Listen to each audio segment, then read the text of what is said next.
नमस्कार दोस्तों। तो आज से हम लोग त्रिकोणमिति का शुरुआत कर रहे हैं। त्रिकोणमिति की शुरुआत कर रहे हैं। देखिए, त्रिकोणमिति में क्या है, कुछ चीज़ें जो बेसिक है सबको मालूम है। पहले हम लोग बात करेंगे फॉर्मूले पर। अभी देखिए डेफिनीशन इसकी, और जो भी इसमें हमें फॉर्मूले पढ़ने हैं, पहले सिंपल चीज़ों से शुरुआत कर रहे हैं ताकि समझ में आए। बिल्कुल बेसिक से जो चीज़ें हैं, सबसे पहले जैसे देखिए, त्रिकोणमिति में हम जानते हैं कि पाइथागोरस थ्योरम का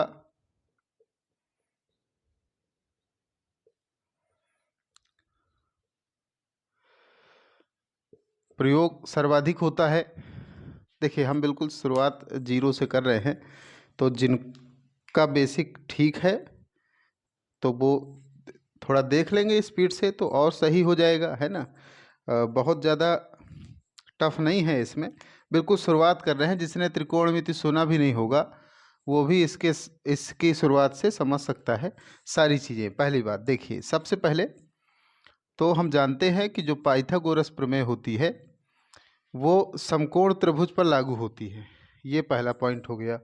तो पाइथागोरस प्रमेय समकोण त्रिभुज पर लागू होती है। जैसे इसमें हमें कुछ चीज़ें समझना है। पहले मान लीजिए कि ए बी सी एक त्रिभुज है। अगर हमने कोण इसको माना, भुजाओं की बात कर रहे हैं, जहाँ पर कोण 90 होगा तो 90 के सामने हमेशा कर्ण बनेगा। इसमें लोग कंफ्यूज रहते हैं कि कर्ण कहाँ पे बनेगा, लंब कहाँ पे, आधार कहाँ पर। तो हमको ध्यान से समझना है, जहाँ पर 90 बनेगा, ये फिगर अगर ऐसे है तो कर्ण वहाँ पर होगा। अगर ये फिगर ऐसे है, 90 यहाँ पर बन रहा है, तो कर्ण यहाँ पर बनेगा। कभी कभी ऐसा नहीं है कि इन्हीं दोनों तरह से चित्र बना सकते हैं हम, ऐसे भी फिगर बनाया जा सकता है। तो 90 ऐसे भी हो सकता है। ये भी फिगर कभी अगर मिले तो परेशान नहीं होना है कि ये 90 का कोण कैसे हो गया। हो सकता है कि 45 इधर 45 इधर तो 90 हो जाए। तो ऐसे भी बनता है कई बार। तो इसके सामने जहाँ पर भी 90 बनेगा उसके सामने हमेशा भुजा कर्ण होती है। पहले तो ये बात समझना है सिंपल सी। जब हम कर्ण समझ लेंगे कि 90 के सामने है, तो दूसरी भुजा की बात करेंगे तो लंब की बात होगी कि लंब क्या है। तो जो भी कोण माना गया है, थीटा है तो थीटा के सामने हमेशा लंब होगा। अगर हम थीटा इसको मान रहे हैं तो इसके सामने हमेशा लंब होगा। ये बात समझना है। तो दो चीज़ें डिसाइड होती हैं फिगर से, 90 के सामने कर्ण, और कोण जिसको मान रहे हैं तो उसके सामने लंब। पहली बात, जैसे थीटा यहाँ पे मानेंगे तो लंब यहाँ पे होगा। अगर हमने थीटा इसको माना तो लंब यहाँ पर होगा। हम सभी फिगर एक साथ बना करके बता रहे हैं।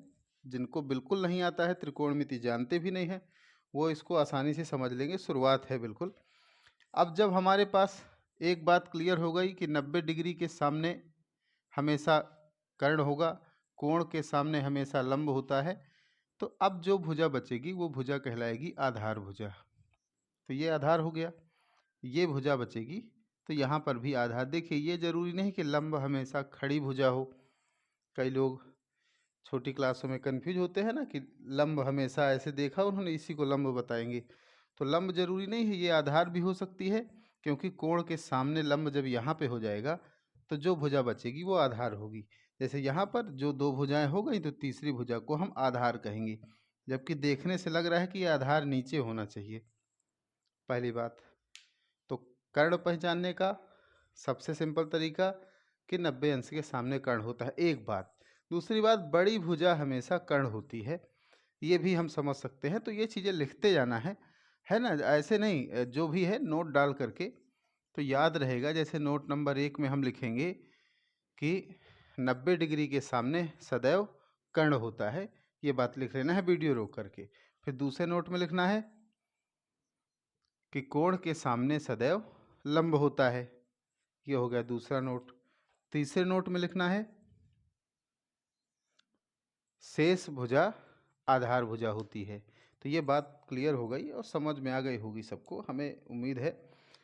तो अब इसके बाद हम बात करेंगे पाइथागोरस प्रमेय में होता क्या है। तो पाइथागोरस प्रमेय में इन्हीं तीन भुजाओं पर संबंध बताया जाता है।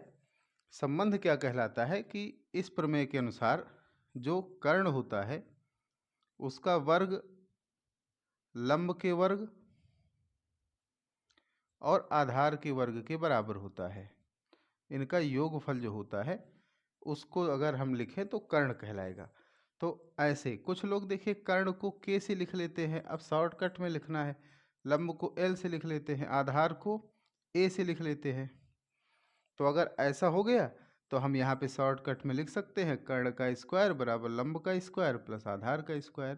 तो ये होती है पाइथागोरस प्रमेय और ये सबको मालूम है, सिंपल सी बात। अब त्रिकोणमिति की शुरुआत होती है इसके बाद, पाइथागोरस प्रमेय के बाद। है क्या कि देखिए इनका जो अनुपात होता है लंब बटे कर्ण या कर्ण बटे आधार, इनके अनुपात के आधार पर हम जो इनका अनुपात से जो जो चीज़ें मिलती हैं हमको वो कहलाती हैं त्रिकोणमितीय सर्वसमीकाएँ या त्रिकोणमिति अनुपात, सॉरी। जो इन भुजाओं का अनुपात होगा उसको कहेंगे त्रिकोणमिति अनुपात। ये 6 अनुपात होते हैं, sine cos tan sec cosec cot, अभी लिखेंगे उनको क्रम से, परेशान नहीं होना है। इनके अनुपात के आधार पर कैसे, जैसे हमने ये कहा फर्स्ट नंबर में कि लंब और कर्ण का अनुपात, तो लंब और कर्ण का अगर हम भाग देंगे, अनुपात का मतलब कि भाग देना, दोनों का भाग देंगे तो ये हमेशा किसके बराबर होगा, साइन थीटा की। अगर हम मतलब ये याद करने वाली बात है, थीटा इसलिए है क्योंकि कोण हमने थीटा माना है, परेशान होने की बात नहीं। थीटा कोण का प्रतीक है, यहाँ पर कोण माने ये। अब जैसे जो कोण भी नहीं जानते हैं तो फिर तो समस्या है, फिर पहले ज्योमेट्री पढ़ना पड़ेगा, फिर ट्रिग्नोमेट्री में आएंगे। फिलहाल अभी हम ये मान के चल रहे हैं कि इतना आपको पता है कोण का मतलब क्या है। अब लंब बटे कर्ण साइन थीटा हो गया। अगर हम यहाँ पे लिखेंगे आधार बटे कर्ण तो ये होता है कॉस थीटा। अगर हम यहाँ पे लिखेंगे लंब बटे आधार तो ये होता है क्या, टेन थीटा। थीटा को ध्यान रखना है, ऐसे करके ऐसे बनाते हैं, ऐसे करके। अब वो जल्दी जल्दी में तो जैसे बनता है वैसे, पर मेन ऐसे होता है। तो इनका अनुपात त्रिकोणमितीय अनुपात कहलाता है। जो इन भुजाओं का अनुपात है, साइन थीटा का मान लंब बटे कर्ण, कॉस थीटा का मान आधार बटे कर्ण, टेन थीटा का मान लंब बटे आधार है, पहली बात। इसके बाद 3 फॉर्मूले इन्हीं से बनते हैं। अभी वीडियो रोक रोक करके इनको नोट करते जाना है, इसको पहले लिख लीजिए आप लोग।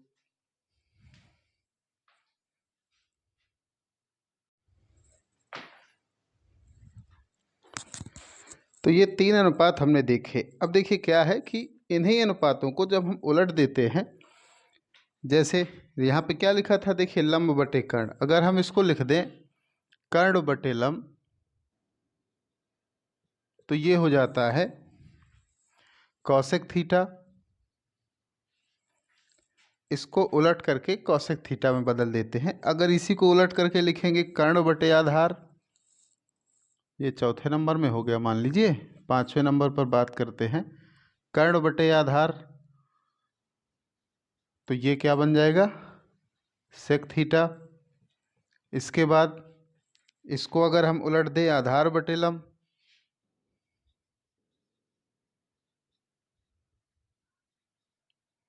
तो ये बन जाएगा कॉसेक सेक और कॉट थीटा। तो ये तो पहले समझना है कि 6 त्रिकोणमितीय अनुपात होते हैं, कैसे बनते हैं, इन जो भुजाओं के अनुपात के आधार पर ये बनते हैं। यहाँ से हमने देखा कुछ चीज़ें। एक फार्मूला ये समझा हमने कि जो साइन थीटा मिलता है इसका जो मान होता है, इसको जब हम उलट देते हैं तो कॉसेक थीटा मिल जाता है। मतलब क्या हुआ कि साइन थीटा बराबर 1 बटे कॉसेक थीटा होता है। ये एक दूसरे के उल्टा होते हैं। साइन 1 बटे कॉसेक होता है, इसी को हम चाहें तो ऐसे भी लिख सकते हैं कि कॉसेक 1 बटे साइन होता है। तो ये एक नया फार्मूला बन जाता है, चाहे ये दोनों एक ही फार्मूले हैं। सिंपल सी बात समझना है, बहुत आसान चीज़ें हैं। देखिए दूसरे में आते हैं। अगर हम इसको कहेंगे, दूसरा हमने यहाँ पे क्या देखा था, देखिए हम ये मान के चल रहे हैं कि आप लोगों को बिल्कुल त्रिकोणमिति नहीं आती है। जिनको बिल्कुल नहीं आता उनको अच्छे से समझ में आएगा, जिनको आता है उनको तो अच्छा है, रिवीजन हो जाएगा।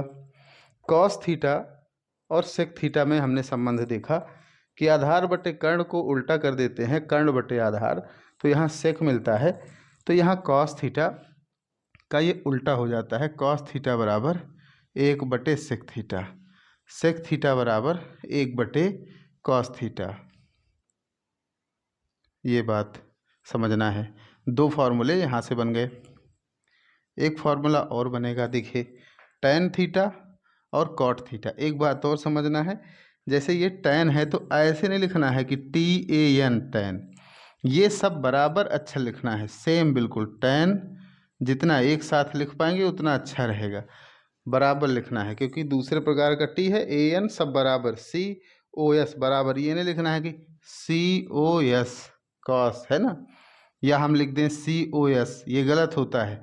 ये क्या होगा, जितना बड़ा C है उतना बड़ा O भी होगा और S भी होगा।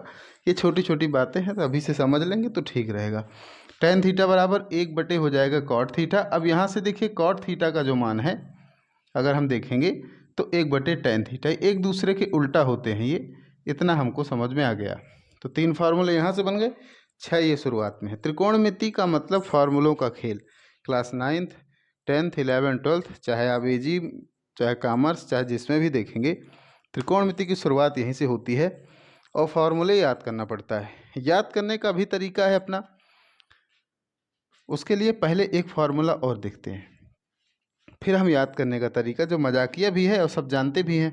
देखिए टैन थीटा बराबर एक फार्मूला होता है साइन थीटा बटे कॉस थीटा, तो ये पहले हमको समझना है। और हम जानते हैं कि टैन का उल्टा कॉट होता है। देखिए जैसे हमने ओ छोटा बनाया तो ये गड़बड़ है ना, बराबर बराबर बनाना चाहिए था, पर कभी कभी बन जाता है, अभी भी छोटा ही लग रहा होगा और है भी। कॉट थीटा का मान हो जाएगा कितना भाई, टैन क्या होता है, कॉट का उल्टा, टैन क्या, कॉट क्या होता है, टैन का उल्टा, एक दूसरे के उल्टा है, तो टैन जो होगा कॉट का मान उसी का उल्टा हो जाएगा, कॉस थीटा बटे साइन थीटा। तो ये हमारे कह सकते हैं कि 5 फार्मूले बने इन्हीं से। अब इनको याद करने का तरीका क्या है, बात को समझना है।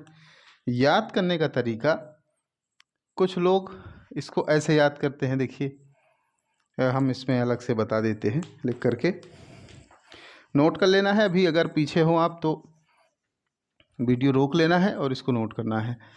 तो अब देखिए मजाकिया तरीका क्या है, सब जानते हैं, ये बचपन से रटाया जाता है। ये है मजाकिया तरीका, लाल बटे कक्का पढ़ते हैं लोग, है ना, इंग्लिश मीडियम वाले इसी को पढ़ते हैं, ऐसे पढ़ते हैं। अगर आप इंग्लिश मीडियम के होंगे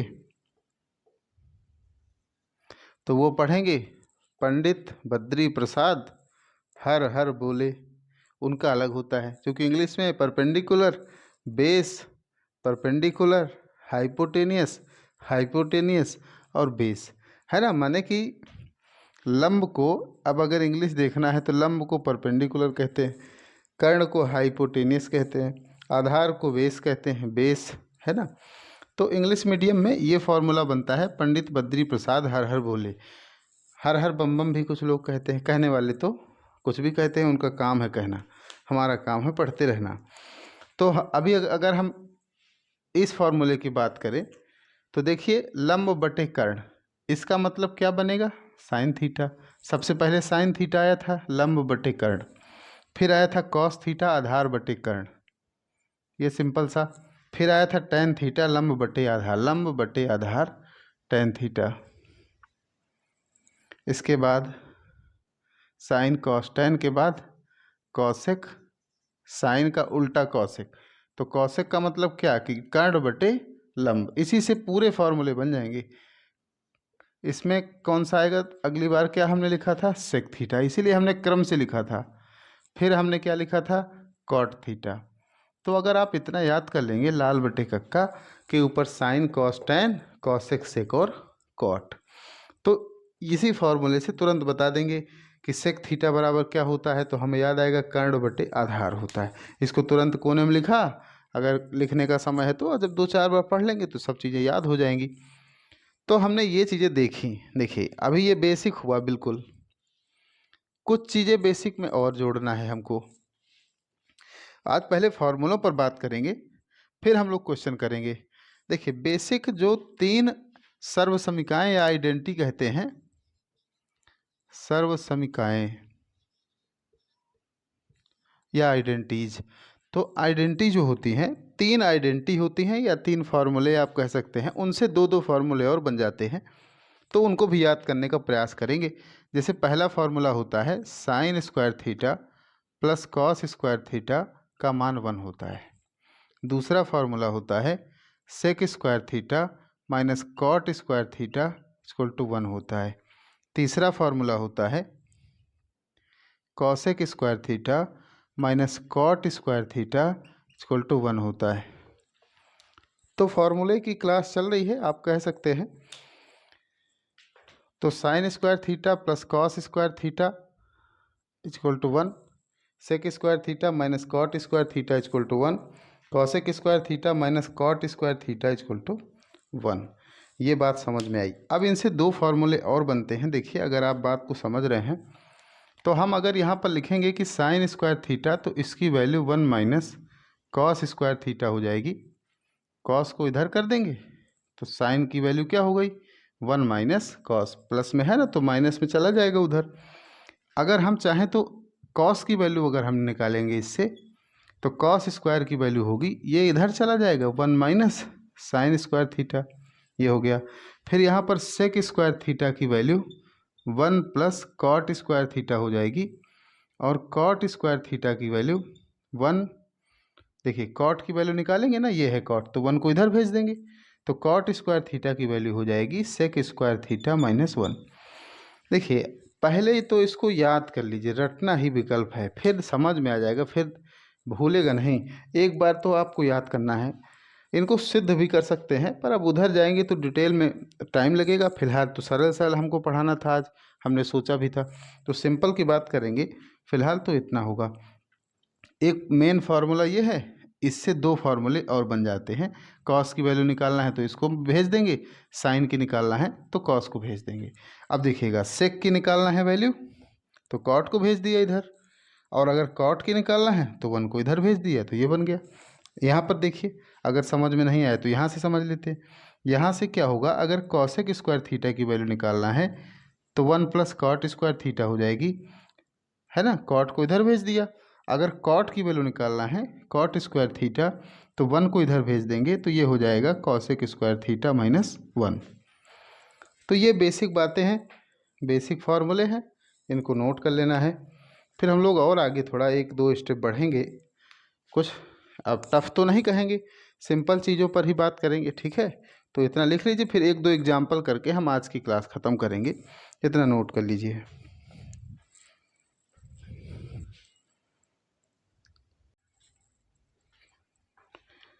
तो बिल्कुल बेसिक फार्मूलों के बाद अगर हम बात करें, 1-2 एग्जाम्पल ले करके समझाते हैं चीज़ों को।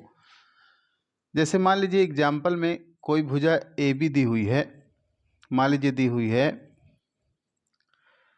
12, ए सी भुजा दी हुई है 13, और कह दिया इसने कि कोण कोई भी एक कोण मान लीजिए, अगर ए सी भुजा दी है तो कोण बी का मान दे दिया 90 अंश, ठीक है।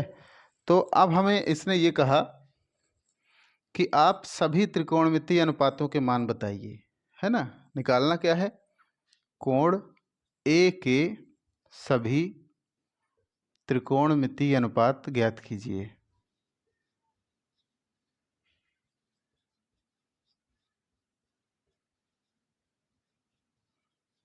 सिंपल सा बिल्कुल क्वेश्चन है, जिसको आता होगा वो बहुत आसानी से कर लेगा। कह रहे हैं कि पहले तो फिगर बनाने का प्रयास करते हैं। साफ साफ इसमें लिखा हुआ है, देखिए हमने अपने से क्वेश्चन बनाया है, इसको ढूंढना नहीं है, कहीं मिलेगा नहीं, ऐसे ही हमने लिखा। कोण बी पर 90 अंश है, तो ये कोण बी मान लेते हैं, ये अगर ए मान लें, ये सी मान लें, तो यहाँ पर 90 है बी पर, साफ साफ लिखा है। फिर इसने कहा कि ए बी का मान 12 है, ये ए बी हो गया, ये 12 हो गया। फिर ए सी का मान 13 है, तो ए सी का मान 13 हो गया। अब हम ये बात समझ रहे हैं, ये कह रहा है कि कोण ए के सभी, तो ऐसा करते हैं, आपको कठिन ना करके हम बिल्कुल सरल कर दें, नहीं तो आप परेशान हो जाएंगे। पहले हम कोण ए की बात करते हैं, यहाँ पर कोण कर लेंगे तो ज़्यादा जल्दी समझ में आएगा आपको। कोण ए के त्रिकोणमितीय अनुपात ज्ञात कीजिए। अगर ऊपर होता तो भी आ जाता, अभी अगला क्वेश्चन वैसे ही होगा अगली क्लास में। फिलहाल सबसे सिंपल क्वेश्चन हम कर रहे हैं, तो इसलिए तो हम जानते हैं कि अगर sine cos tan sec cos cot के मान निकालने हैं हमको, तो हमें आवश्यकता किसकी पड़ेगी? सबसे पहले हमको आवश्यकता है इस भुजा को निकालने की, जो आधार भुजा है। हम समझ गए ना, इसके सामने क्या है? कर्ण हो जाएगा, क्योंकि 90 के सामने कर्ण होता है, ये हमने बताया। ये इसको निकालना है कोण ए का मान, कोण ये है हमारा, तो इसको थीटा मान लेते हैं। चलिए, तो ये आपको ज़्यादा समझ में आएगा, ये लंब हो जाएगा। अब आधार निकालने के लिए हमको पाइथागोरस प्रमेय दी हुई है।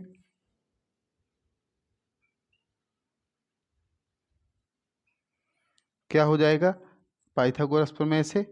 कर्ण का स्क्वायर बराबर लंब का स्क्वायर प्लस आधार का स्क्वायर। कर्ण का स्क्वायर 13 का स्क्वायर, लंब का स्क्वायर 12 का स्क्वायर, आधार का स्क्वायर। अब हम जानते हैं कि 13 का स्क्वायर 169 होता है, 12 का 144 और आधार का स्क्वायर, तो आधार का स्क्वायर कितना हो जाएगा? 169 माइनस 144, तो ये हो जाएगा 25। ये तो घटा लेंगे आप लोग, तो आधार का मान हो जाएगा √25, या आधार का मान हम कह सकते हैं कि 5 हो जाएगा। तो ये बात हम समझ गए कि तीनों भुजाएं हमारे पास हैं। अब हमें क्या करना है कि मान निकालना है सभी के। देखिए, आराम से नोट करना है। अब इसमें हमने ज़्यादा समय इसलिए नहीं दिया, सूत्र लिखा, मान रखे, मान निकाल लिया, ये तो बन जाएगा, सरल है। अब देखना है मेन बात क्या है। मेन बात यह है कि अगर हमें साइन ए का मान निकालना है, तो सूत्र क्या होता है? मान लो हम भूल गए, तो हम तुरंत कहीं कोने में लिखेंगे, है ना, यही लाल बटे कक्का जो आप लोग कहते हैं, और हमें तो लगता है कि याद हो जाना चाहिए। तो साइन का मान हमने बताया था, ये दोनों होते हैं पहले वाले, तो ये हम लिखेंगे साइन थीटा बराबर लंब बटे कर्ण। लंब का मान ढूंढिए, लंब कितना है? 12, कर्ण कितना है? 13, तो ये हो जाएगा 12 और ये हो जाएगा 13, तो ये हो गया साइन का आंसर। आगे हम बात करेंगे कॉस के लिए। हमने दूसरे नंबर में बताया था कॉस होता है, तो दूसरे नंबर में कॉस होता है, तो ये आधार बटे कर्ण हो जाएगा। देखिए आधार क्या है? आधार है 5, लिख लेते हैं। चलिए, ये आधार भुजा है, तो आधार 5 है, तो इसको पहले लिखते हैं 5, फिर बटे कर्ण, कर्ण किधर चला गया? कर्ण है 13। फिर हमने बताया था कि tan थीटा लिखना है या tan ए लिखना है, तो ए में परेशान नहीं होना है। अगर थीटा हमने माना है, यहाँ पे हम थीटा, कोण बदलता रहता है, पर आप लोग कंफ्यूज ना हो जाए, तो हम थीटा ही कर दें भाई। फिर आप कह दें कि पहले तो आपने फार्मूले में तो थीटा बताया था, अब ए कहाँ से हो गया, है ना? तो ऐसा नहीं होगा, हम थीटा ही कर देते हैं। देखिए tan थीटा को हमने क्या बताया था? तीसरा वाला होता है लंब बटे आधार, तो लंब बटे आधार, लंब का मान कितना है? 12, आधार कितना है? 5, तो 12 बटे 5। ये हो गया साइन, कॉस और tan। ठीक है, इसके बाद आगे हमने ये बताया था कि इनको उल्टा करना सीखना है। साइन का उल्टा होता है कॉसेक। तो देखिए नीचे से शुरू करेंगे, कॉसेक ये होगा पहला वाला, कर्ण बटे लंब। ऐसे याद नहीं करना पड़ेगा ज़्यादा, इतना बस याद कर लेंगे तो जल्दी हो जाता है काम। कर्ण ढूंढिए, ये है 13, लंब कितना है? 12, तो 13 बटे 12, ये हो गया कॉस थीटा बराबर 13 बटे 12। इसके बाद कॉसेक थीटा, फिर इसके बाद लिखना है सेक थीटा। तो हमने बताया था कि सेक होता है ये दूसरे नंबर में नीचे से, कर्ण बटे आधार, कर्ण बटे आधार, तो कर्ण कितना है? कर्ण है 13, आधार कितना था? आधार था 5। इसके बाद लास्ट में क्या बचेगा? Cot theta. कॉट थीटा का मान लास्ट वाला जो किनारे में होता है, लेकिन नीचे से, आधार बटे लंब, आधार का मान 5 आया था, लंब का मान 12 आया था, तो ये हो गए 3 अनुपात, ये 3 अनुपात। और तो हमने अभी देखिए इनके नाम अलग अलग हैं। कॉस को क्या कहते हैं? कोसेंट कहते हैं, टेंजेंट कहते हैं। ये परेशान ना होइएगा कि अभी जैसे किसी को आता होगा, सोचेंगे कि हमें तो सर ने बताया नहीं, कॉस को कोसेंट कहते हैं, साइन को SINE साइन कहते हैं, टैन को टेंजेंट कहते हैं। अभी हम सब बताएंगे, पहले तो बिल्कुल बेसिक की शुरुआत कर रहे हैं। मान लीजिए किसी को बिल्कुल नहीं आता है तो वो कैसे समझेगा चीज़ों को, फिर बाकी जितने होशियार हैं उनको भी देख लेंगे, कोई ऐसी बड़ी बात नहीं है ना। तो अब हम लोग आगे बढ़ते हैं। तो ये हमने बताया, देखिए सिंपल मेथड, सिंपल उदाहरण लेकर के हमने किया है और सबको समझ में आ गया होगा। ये फॉर्मूले जो हमने पहले बताया याद करने की कोशिश करना है। इसके बाद इस बार हम इसको कोण मान करके क्वेश्चन करेंगे, अगला उदाहरण करेंगे लेकिन अगली क्लास में, चूँकि शुरुआत है बेसिक है तो इतना पर्याप्त है। अब आगे अगली क्लास में हम लोग इसको आगे बढ़ाएंगे और साथ साथ में हमने ये सोचा है कि कुछ और चैप्टर बेसिक से शुरू करेंगे जो आप लोग कहेंगे, ठीक है। तो इसको नोट कर लेना है और ऐसे क्वेश्चन अगर मिले बुक बता देंगे कल हम, तो प्रैक्टिस करना है। जिनको बिल्कुल त्रिकोणमिति नहीं आती है वो बिल्कुल शुरुआत से करेंगे तो बात समझ में आ जाएगी, ठीक है। तो अब अगली क्लास तक के लिए धन्यवाद।